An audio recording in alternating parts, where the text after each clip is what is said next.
Wow wow wow wow.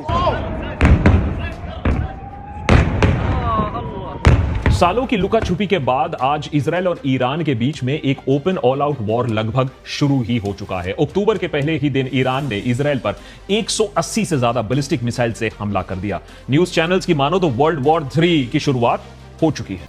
नमस्कार साथियों, मैं रत्ना वोरा अहमदाबाद गुजरात से। मेरे YouTube चैनल रत्ना वोरा बेबाक में आप सभी का बहुत बहुत स्वागत है। साथियों, इजराइल और ईरान के युद्ध में क्या ईरान इजराइल पर शेर पर सवा शेर साबित हो जाएगा? क्या ईरान इजराइल पर नहले पे दहला मारेगा? अंत में क्या ईरान इजराइल को खत्म कर देगा? क्या इजराइल चारों तरफ से दुश्मनों से घिर चुका है? या फिर क्या इजराइल 7 अक्टूबर 2024 के दिन ईरान पर हमला करेगा? क्या इजराइल ईरान के तेल ठिकानों और न्यूक्लियर साइट पर भी हमला करने वाला है? और क्या अब अमेरिका इजराइल का साथ देगा? या फिर जिस तरीके से जो बाइडेन ने कहा कि यदि इजराइल ईरान के न्यूक्लियर साइट पे अगर हमला करेगा तो वो इजराइल के साथ नहीं है, तो दूसरी तरफ क्या ईरान हमास के चीफ इस्माइल हानिया और हजीबुल्लाह के चीफ हसन नसरुल्लाह के मौत का बदला तो नहीं ले रहा? क्या जुम्मे की नमाज के दिन ईरान के धार्मिक गुरु सुप्रीम लीडर खामनेई साहब ने जो ललकार की है और सभी मुस्लिम देशों को एक होने की बात कही है, तो क्या सभी मुस्लिम देश इजराइल के सामने एकजुट होंगे?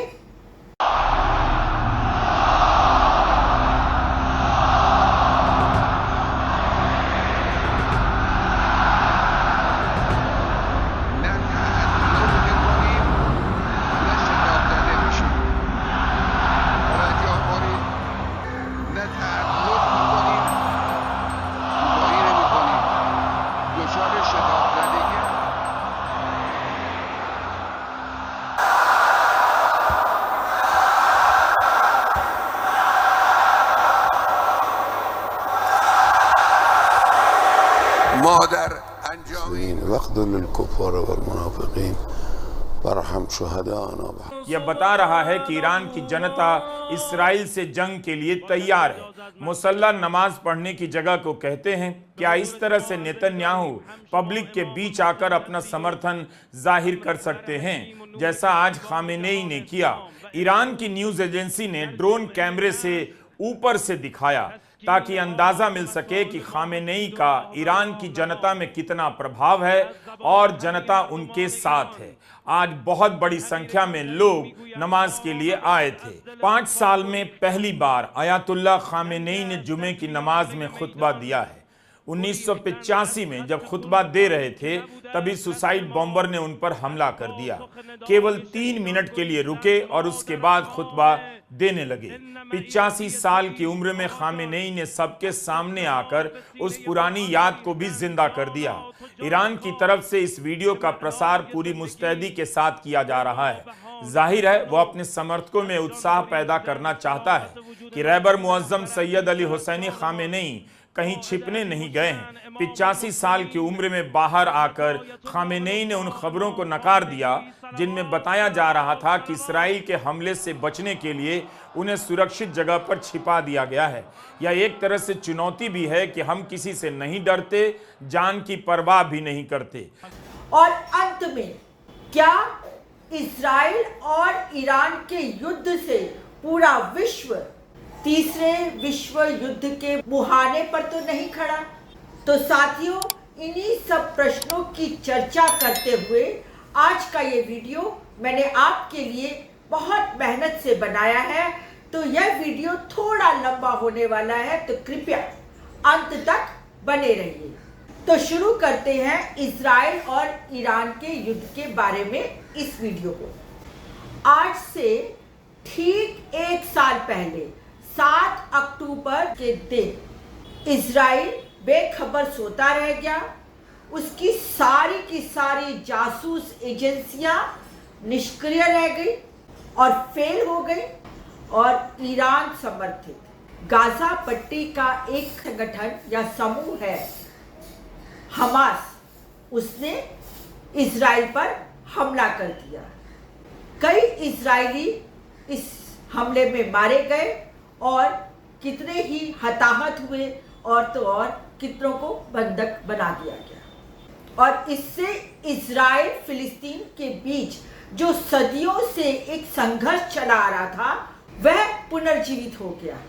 हमास ने जल, थल और वायु तीनों मार्गों से इजराइल पर हमला बोला। बस फिर क्या था, इजराइल बौखला उठा, आग बबूला हो गया, एकदम बर्बरता पर उतर आया और उसने इस हमले के बाद सेल्फ डिफेंस के नाम से फिलिस्तीन पर, गाजा पट्टी पर लगातार दन दनादन बमबार्डिंग शुरू कर दी। इससे फिलिस्तीन में 2 लाख से ज्यादा लोग मारे गए। गाजा पट्टी को एक मानवीय जेल में बदल दिया गया। लाखों बच्चे यतीम हो गए, बेघर हो गए। इजराइल ने स्कूलों में, अस्पतालों में और तमाम रिहायशी इलाकों पर हमले किए। यहाँ तक कि रशिया और दूसरे देशों से आने वाली मानवीय सहाय, दूध, रोटी, पानी, कंबल, दवाइयाँ, इन सबको भी रोक दिया।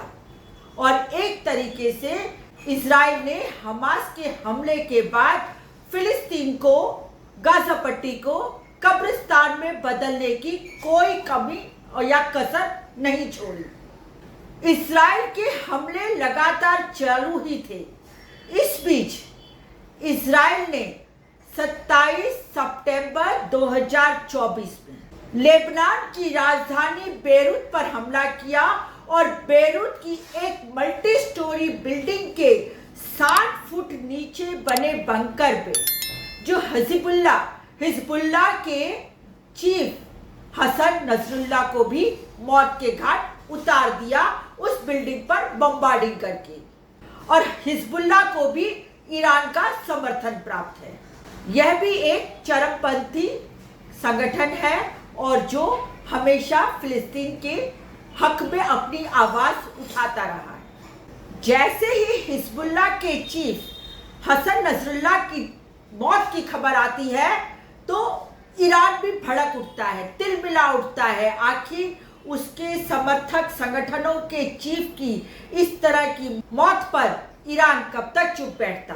तो बस 1 अक्टूबर 2024 में ईरान से सिर्फ 12 मिनट के अंदर 1 घंटे तक 200 मिसाइलें दाग दी और इजराइल के रिहायशी इलाकों को छोड़कर सैनिक संगठनों पर हमले किए।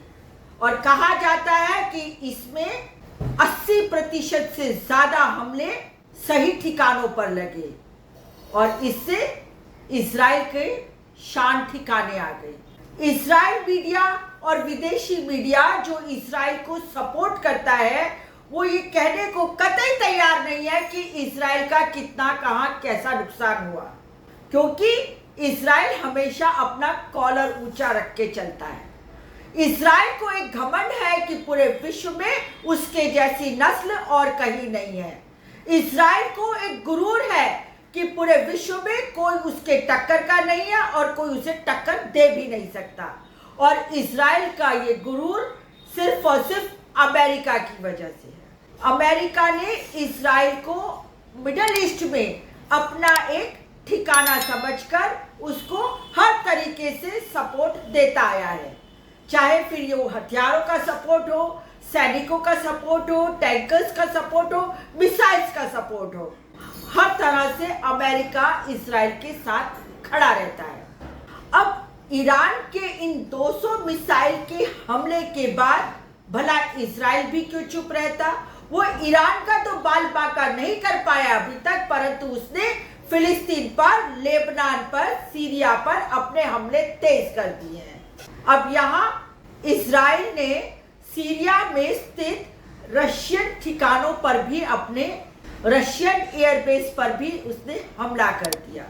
इससे रशिया भी ईरान के सपोर्ट में पहले भी था, तो अब पूरी तरह से आ चुका है। यहाँ पर रशिया, ईरान और चाइना का त्रिकोण कौन नहीं जानता और कौन नहीं समझता। इजराइल ने ईरान के तेल ठिकानों और न्यूक्लियर साइट पर हमले की बात की है, जिससे अमेरिका ने स्पष्ट शब्दों में, जो बाइडेन ने कहा है कि यदि तेल ठिकानों पर और न्यूक्लियर साइट पर इजराइल हमला करेगा तो वो इजराइल के साथ नहीं है। पर ये सिर्फ बातें ही साबित हो सकती हैं, क्योंकि जिस तरीके का ताना बाना और गठबंधन इजराइल और अमेरिका का है, उससे ये कह नहीं सकते कि ये सिर्फ बातें हैं या हकीकत कुछ और है।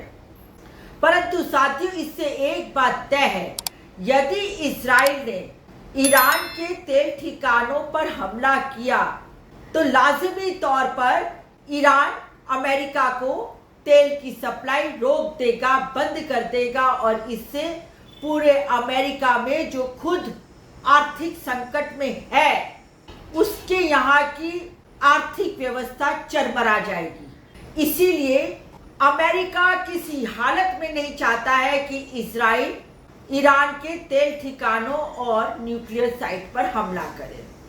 अब साथियों, 4 अक्टूबर को ईरान के धर्मगुरु, supreme leader Syed Ali Hussain Khamenei सार्वजनिक तौर पर जुम्मे की नमाज के दिन बाहर आते हैं और लाखों करोड़ों की भीड़ के अंदर वो इजराइल को खुले तौर पर चुनौती देते हुए कहते हैं कि सभी मुस्लिम देश एक हो जाएं।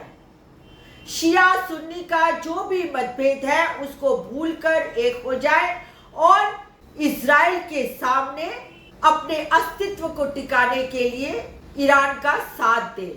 और इसी वजह से ईरान के राष्ट्रपति, उनके विदेश मंत्री खाड़ी देशों में और मध्य ईस्ट में जा रहे हैं। जॉर्डन ने कहा कि इजराइल को अपना हमला बंद कर देना चाहिए और अब युद्ध का अंत आना चाहिए। इसी तरह कतर ने भी कहा कि इजराइल जो भी कर रहा है वो ठीक नहीं है, और दूसरे खाड़ी देशों ने भी कहा कि इस बार अगर कोई जंग होती है वह किसी भी तौर पर अमेरिका और इजराइल का साथ नहीं देंगे, जबकि न्यूट्रल बने रहेंगे, जबकि हो सकता है कि वे निष्क्रिय रहें, अर्थात किसी के भी साथ नहीं रहे। और ये भी ईरान के लिए अपने आप में बहुत बड़ी बात है, क्योंकि उसका साथ देने के लिए तो रशिया और चाइना पहले से कमर कस के बैठे हुए हैं। बस उसको अपने मुस्लिम देशों के सपोर्ट की जरूरत थी, तो वो डायरेक्ट या इनडायरेक्ट, प्रत्यक्ष या अप्रत्यक्ष रूप से उसे मिल रहा है। अब इन सब के बीच भारत की क्या स्थिति है? भारत गुटनिरपेक्ष देश, और भारत की जो विदेशी नीति है वो हमेशा से फिलिस्तीन के साथ रही है। उसके बावजूद भी जो गोदी मीडिया है वो तो इस तरह से चला रहा है कि जाने ईरान इजराइल के घुटने पड़ गया है, हाथ जोड़ के माफी मांग रहा है, बचा लो, हमें छोड़ दो, बख्श दो। इस तरह की रिपोर्टिंग पिछले 7 दिनों से गोदी मीडिया कर रही है। और अंधभक्त का तो कहना ही क्या, वो तो दिमाग में गोबर भर के बार बार कहते हैं व्हाट्सएप यूनिवर्सिटी में और सोशल मीडिया में कि I stand with Israel, I stand with Israel, I stand with Israel. अरे मूर्खों, अंधभक्तों, आपको पता है इजराइल गौ मांस बड़े चाव से खाता है और मूर्ति पूजा का कट्टर विरोधी है, फिर भी पता नहीं क्यों आई स्टैंड विद इजराइल की बातें करते हैं। यदि अंधभक्तों की बुद्धि होती तो समझते कि मानव धर्म सबसे बड़ा धर्म है, और मानव धर्म से बड़ा और कोई धर्म नहीं हो सकता है, क्योंकि एक तरफ जानवर और एक तरफ अगर मानव है तो हमें मानव को बचाना चाहिए, ना कि किसी जानवर को। अंधभक्त गोबर खाने वाले लोग समझ गए होंगे कि मैं क्या कहना चाहती हूं। खैर, अब ये देखना है कि इजराइल और ईरान का युद्ध किस ओर करवट लेता है? क्या इजराइल और ईरान के युद्ध से पूरे विश्व में तीसरे विश्व युद्ध का खतरा मंडरा रहा है? क्या वर्ल्ड वॉर 3 होने की तैयारी में है? साथियों, ये तो वक्त ही बताएगा। मेरा वीडियो मैं यहीं समाप्त करती हूँ। मैं फिर हाजिर होंगी एक नए विचार के साथ, एक नई बात के साथ अपने एक नए वीडियो में। साथियों, यदि आपको ये मेरा वीडियो पसंद आया हो तो मेरा YouTube चैनल रत्ना वोरा बेबाक को ज्यादा से ज्यादा सब्सक्राइब कीजिए, ज्यादा से ज्यादा लाइक और शेयर कीजिए। आप मुझे इंस्टा, फेसबुक और एक्स पर भी फॉलो कर सकते हैं। इसके साथ ही मैं आप लोगों के बीच से विदा लेती हूँ। नमस्कार।